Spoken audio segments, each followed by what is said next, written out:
सीधे आपको गुना लिए चलते हैं, जहां पर प्रचार के लिए सीएम डॉक्टर मोहन यादव पहुंचे हैं, सभा को संबोधित कर रहे हैं। होगा तोड़ दिया वो खराब समय है, लेकिन आज हमारा समय है। सभी त्योहार आनंद से मनाने के लिए पूरे साल सभी त्योहार पर्व मनाने के लिए पर्याप्त धनराशि दी। धूमधाम से महाकाल की सवारी निकलती है, महाराज स्वयं पालकी का कंधा देने जाते हैं। आज भी वो परंपरा है। सोमवार के आखिरी सवारी में अपने हिंदू धर्म का, आस्था का सबसे बड़ा सम्मान जोरदार ताली बजा करके, भगवान तो नहीं बोलते, लेकिन भगवान के साथ साथ पूरे समाज की प्रतिष्ठा स्थापित करने का वो सम्मान है। वो डंके की चोट है, वो कोई भी सरकार रही हो, उसको स्थापित करना ये बड़े कलेजे की बात है। ये उसी प्रकार से जब ऐसा 1000 साल पहले मोहम्मद गजनवी ने सोमनाथ का मंदिर तोड़ा था, और सोमनाथ के मंदिर को सरदार वल्लभ भाई पटेल ने 1947 में ही बनवा दिया। जोरदार तालियां सरदार वल्लभ भाई पटेल के लिए। और दुर्भाग्य इस समय भी जवाहरलाल नेहरू जी और उनके वंश ने उस मंदिर में जाने से पटेल को रोका था, आप मत जाइए। डॉक्टर राजेंद्र प्रसाद गए तो उनको उनके जब राष्ट्रपति से हटे तो दिल्ली में मकान नहीं दिया। पटना के रहने वाले थे, पटना में भी मकान नहीं दिया। जो इस देश का राष्ट्रपति था वो अनाथालय में जाना पड़ा उनको। कितने अपमान की बात है, केवल एक कारण से कि वो सोमनाथ के मंदिर का उद्घाटन करने गए। दुर्भाग्य के साथ कांग्रेस की यह दृष्टि है। जो सोमनाथ मंदिर के समय कांग्रेस के प्रधानमंत्री जी के द्वारा हुआ निर्णय, वो बाद के काल में आज तक हम देख रहे हैं। आज भी भगवान राम की जय जयकार हुई, हमने देखा। उसके पहले हर बार अड़ंगे लगाए भगवान राम के मंदिर बनाने के लिए, लगाए कि नहीं लगाए, हमने सबने देखा। कांग्रेस के बड़े बड़े नेता भगवान राम कहां पैदा हुए, अरे आप बताओ, किसी से भी पूछो भगवान राम कहां पैदा हुए, भैया बताओ तो, कहां पैदा हुए, आप बताओ। अयोध्या में पैदा हुए कि नहीं हुए? अरे हमको छोड़ दो।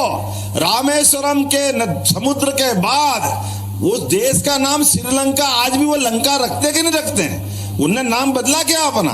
वो आज भी 17 लाख साल पुराना इतिहास याद रखते हैं। अपने देश में सीता वाटिका बताते हैं। इतना बढ़िया वो अपनी व्याख्यान करते कि आज भी लगता कि जैसे भगवान राम कल ही आए हों। सबको मालूम है पूरे देश के अंदर, नहीं मालूम है तो कांग्रेस के लोगों को मालूम नहीं कि भगवान राम वहां पैदा हुए, इसलिए राम जी का विरोध करने सुप्रीम कोर्ट गए। ये चुनाव इस बात का है। आप बताओ, इस 5 साल के अंदर 70 साल पुराने मुकदमे का निराकरण करने के लिए कोर्ट में सही ढंग से मुकदमा लड़ा गया। और हमारा सौभाग्य है, जैसे हमारा मैंने बताया महाकाल का मंदिर का आनंद आया, ऐसे राम जी का मंदिर का आनंद आया कि नहीं? जोरदार ताली बजा मोदी जी के लिए। यह चुनाव मोदी जी के लिए हो रहा है, और मोदी जी के कामों को हम सामने रखना चाहेंगे, और उस काम को और पुराने काम को दोनों निगाह में रखना चाहेंगे। ये चुनाव हमारी इस दृष्टि को लेकर के है कि हाँ, हमारे देश के अंदर भगवान राम का मंदिर नहीं बनेगा तो क्या बनेगा? और जब हम राम की बात कहते हैं, अब ये कहते हैं अड़ंगे लगाने के बाद जब कोर्ट का केस का फैसला हो गया, मंदिर बन गया, भूमि पूजन हो गया, तो इनके लिए ऐसा लगा कि बहुत बड़ा इनकी छाती पे सांप लौट रहा है। आज तक नींद नहीं आ रही, राम जी कहाँ आ गए, अयोध्या क्या हो गया, खाली वोट के कारण। इसलिए इतने अहंकारी कि पहले जो अड़ंगे लगाए, लेकिन सुप्रीम कोर्ट के बाद भी ये भगवान राम के मंदिर के लोकार्पण में नहीं आए। और नहीं आए तो नहीं आए, निमंत्रण भी ठुकरा रहे हैं। अरे किसका निमंत्रण? हम जानते गांव के क्षेत्र के लोग हैं, कोई किसी दुश्मन भी कोई निमंत्रण देने घर पे आए तो अपन जाएं या ना जाएं, आपकी इच्छा हो या ना हो, लेकिन कम से कम निमंत्रण वालों का तो सम्मान करेंगे कि नहीं करेंगे? लेकिन ऐसा लगे जैसे पाकिस्तान वाले बुला रहे हैं। ये कांग्रेस का अहंकार तो देखो, घमंडिया गठबंधन का। क्या सोचते हैं ये? नहीं, हम नहीं आएंगे, हम नहीं आएंगे तो नहीं आएंगे। लिख करके निमंत्रण देने वालों को ठुकराया कि हम नहीं आएंगे, निमंत्रण ठुकराते हैं। इतना अहंकार। मैं आपसे आह्वान करना चाहता हूं, अरे अभी तो भगवान राम का ही बना, जमुना जी वाले तो भूल ही रहे अपने कृष्ण कन्हैया लाल की। भैया तुम्हारा गठबंधन देख लिया, तुम्हारा घमंड देख लिया। भगवान की दया से आज का तो अपना वोट अब किधर जाना चाहिए हमको मालूम है। जब जब इस प्रकार का अन्याय होता है, अत्याचार होता है, समय बदलता है, तो समय बदलने में भी धर्म के मार्गों को स्थापित करने के लिए गोपाल कृष्ण ने हमेशा अपनी भूमिका अदा की। बोला की कि नहीं की है? बोला गोपाल कृष्ण भगवान की। और क्या क्या बोलते हैं, अभी मैं बोलूंगा तो मेरे पे गालियां चालू हो जाएगी, मोदी जी बोलते तो मोदी जी पे गालियां चालू हो जाएगी। जो ये बात करेगा उनको गालियां देना, ये इनका काम है। दे दो उनको गाली, जितनी चाहे दे। हमको मालूम गाली देने का इतिहास भी भगवान कृष्ण से जुड़ा हुआ है। हमको मालूम है किसने, शिशुपाल ने कितनी गालियां बकी थी, कितनी बकी थी। भूले तो नहीं हो आप? भूले कि नहीं भूले? तो आप अपने इनकी सारी गाली का हिसाब लगाते जाओ अपने पास, एक एक करके, एक एक करके। और मुझे इस बात की प्रसन्नता भी है, याद रखना, मुझे इस बात का आनंद है। महाराज के लिए ताली बजाओ, महाराज हमारे परिवार का हिस्सा बने हैं। ये वोट इनके लिए, इनके बाद अपने गोपाल कृष्ण के लिए, अपने आराध्य के लिए है, मोदी जी के लिए है। और ऊपर से भगवान के यहाँ से देश राज्य की आत्मा भी आशीर्वाद दे रही होगी कि महाराज आप भाजपा में खड़े होकर के हमारे साथ आए। और पूरा देश दुनिया जानता कि अब की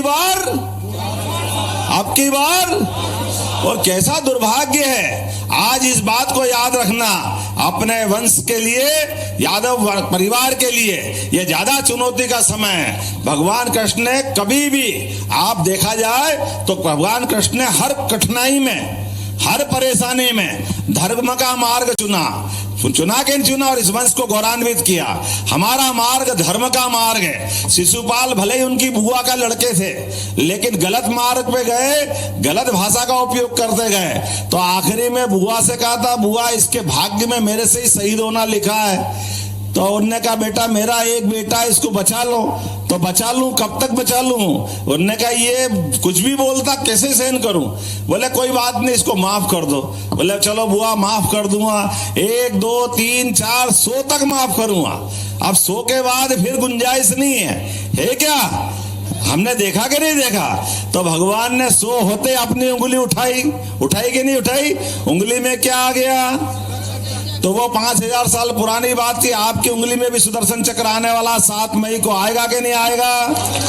तो कांग्रेस का हाथ का पंजा कटेगा कि नहीं कटेगा? आपकी सबकी उंगली में सुदर्शन चक्र आएगा। जो जो इस वंश के लोग हैं सब आगे बढ़े, अपनी उंगली पे सुदर्शन चक्र धारण करें, संकल्प करें किसी भी हालत में। और आपकी बार तो शिशुपाल तो मरेगा ही मरेगा, द्वारकाधीश भी बनाएंगे, हम आनंद मनाएंगे, मथुराधीश भी बनाएंगे।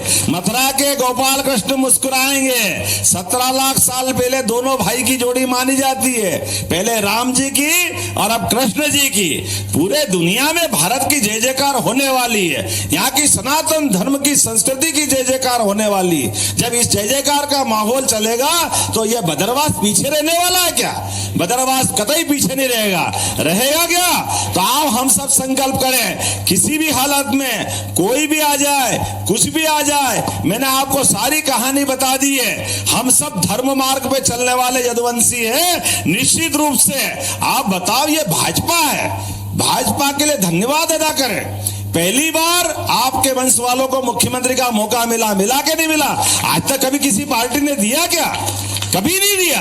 ऐसे में मेरी इज्जत का भी सवाल है, आपकी इज्जत का भी सवाल है, गोपाल कृष्ण की, भगवान की मंदिर की दरकार का भी सवाल है। हम सब मिलकर के निश्चित रूप से संकल्प करें, ऐतिहासिक दिन बनाएंगे 7 मई का। इतना सुदर्शन चक्र चलेगा, ऐसा चलेगा, मशीन फट के कमल के फूल गिरेंगे बाहर। गिरेंगे कि नहीं गिरेंगे? तो आओ सब खड़े हो जाओ अपने स्थान पर, बांध लो मुट्ठी और हम सब संकल्प करो, अपना भी, अपने परिवार का भी। आंधी आए, तूफान आए, शादी ब्याह में जाना हो, कुछ भी करना हो, लेकिन अपने को हरेक का वोट देना।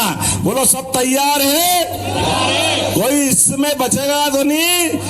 तो बोलो गोपाल कृष्ण भगवान की, प्रभु रामचंद्र जी महाराज की जय। जय सिया राम। भारत माता की बहुत बहुत धन्यवाद। भारत माता की जय। बहुत बहुत धन्यवाद माननीय मुख्यमंत्री जी। बोलो एक बार बोलो राधे राधे। अब ज्योतिरादित्य सिंधिया के पक्ष में प्रचार कर रहे हैं और हर उस चीज का जिक्र कर रहे हैं जिसका जिंदाबाद। इसकी बातें पीएम मोदी, गृह मंत्री अमित शाह हर मंच से दोहरा रहे हैं।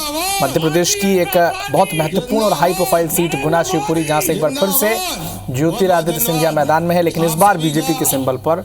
इसका जिक्र भी इस वक्त सीएम डॉक्टर मोहन यादव ने किया कि उन्हें बहुत खुशी है कि वो भारतीय जनता पार्टी में आए हैं, और इसी बीच उन्होंने ज्योतिरादित्य सिंधिया का प्रचार गुना में किया है।